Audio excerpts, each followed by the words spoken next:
Hello there, grandchildren. Okay, today the story is Hiram's Red Shirt. And this was a book that I used to read to Chad, Daniel, and Eric. Hiram's Red Shirt by Mabel Watts.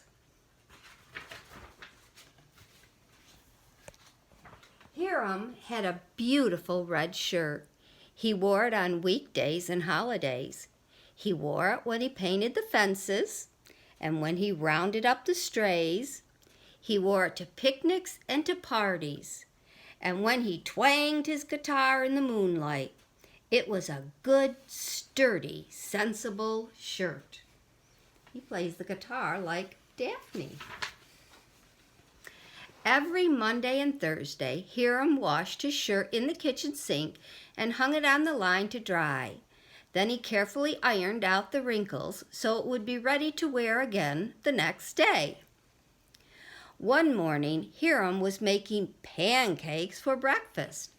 Because he was feeling so fine and spry, he flipped one up tremendously high.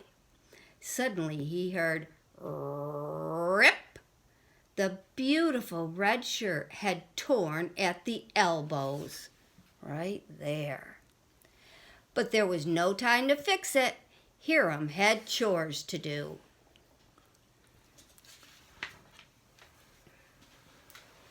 As soon as he finished breakfast, Hiram went out to the barn and milked the cows. He fed the chickens. He watered and brushed the horses. As he worked, his elbows kept poking out of the holes in his sleeves. I'll have to patch my shirt, Hiram said to himself.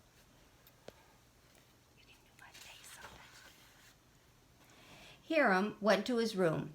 Snip, snip, off came the shirt cuffs. Stitch, stitch, in and out went Hiram's needle. A little from here, he said, makes a little for there. The cuffs made excellent patches for the elbows.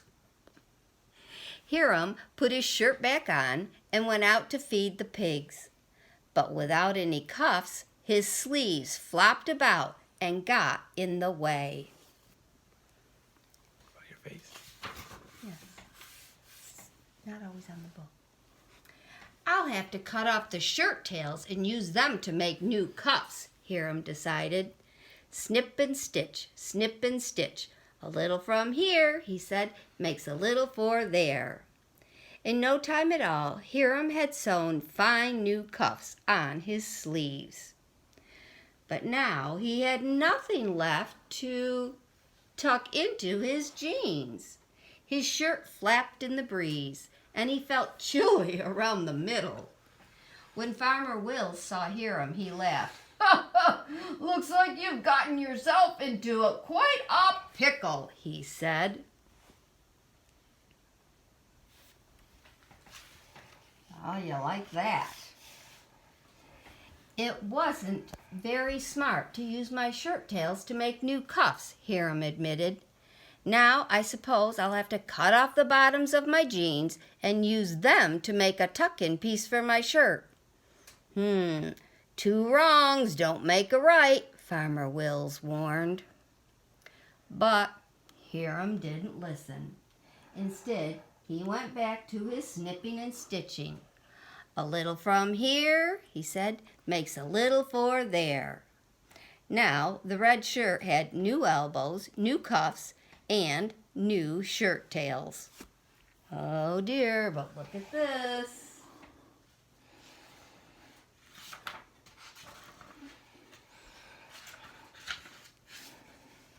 Hiram felt pleased with himself for the rest of the day.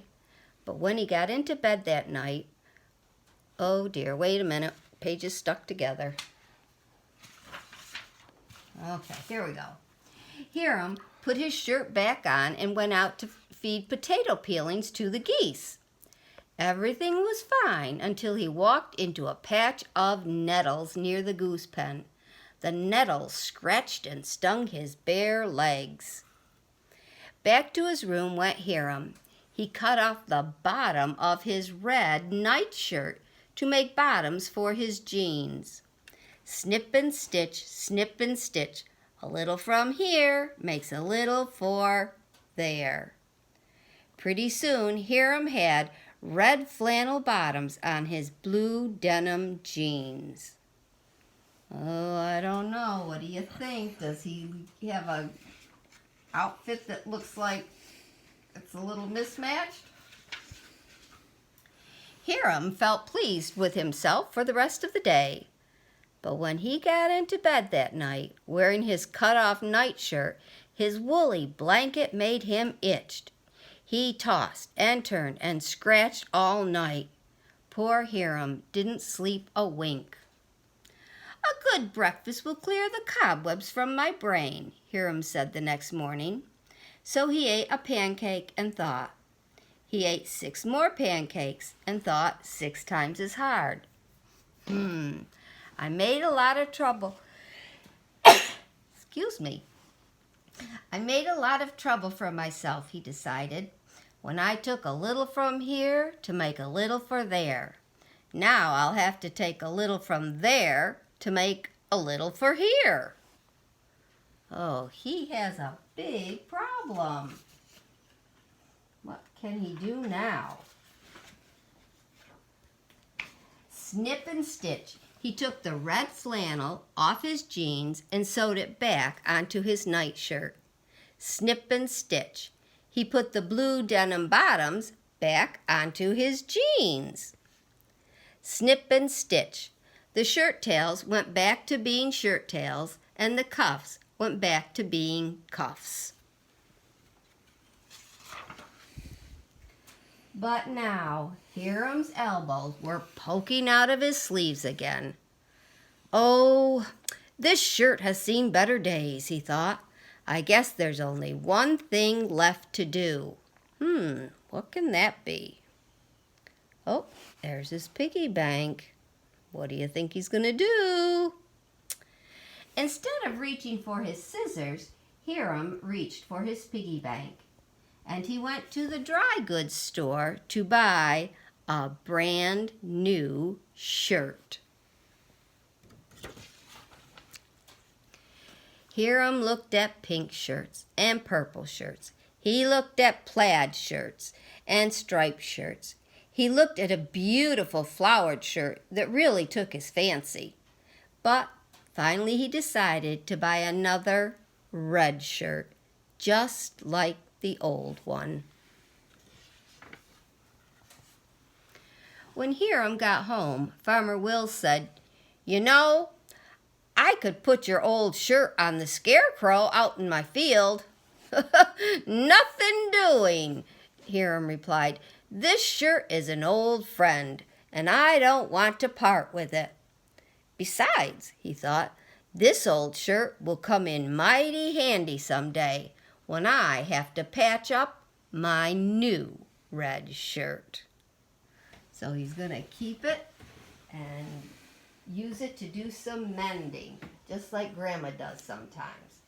So that's the story of Hiram's red shirt. Now, in your envelope or your box that you got, you should have a piece of paper that says Hiram's red shirt, and you should have in a Ziploc bag a red shirt. Only your shirt doesn't look like this. Your shirt is cut up just like Hiram cut up his shirt. So what you have to do is, it's like a puzzle. You have to put your shirt back together so it looks like this. Then you're going to glue it onto your paper. And then I want you to draw the rest of Hiram, his head, his hands, and his legs. And then if you want, maybe if you have room on the bottom or on the back, you can write a sentence about your favorite part of the story. What you thought was funny, what you thought maybe he had a really good idea, maybe one of the pictures that you thought was the best one that the illustrator drew. Then, hopefully, you'll go on, have your mom or dad help you go on Marco Polo, and you'll show everybody in our family, even Uncle Chad and Aunt Bridget, okay? Brianna's too little to do this, but she can listen to the stories. you can show everybody your drawing. Okay, so we can all share as a family. So I'm anxious to see your pictures of how you drew him. You know what? He doesn't have to look like the one that is in the story. Okay, if you want to draw him a little different, that's fine. Okay, but have fun doing it and have a good day. Do a little bit of math, okay, and maybe some science, and then Grandma will do another story that goes along with something else that came in your package. So have a good day, and Grandpa, would you like to say something? My hand's getting tired from holding the video. Okay. I'm a video photographer. We love you all. Bye-bye.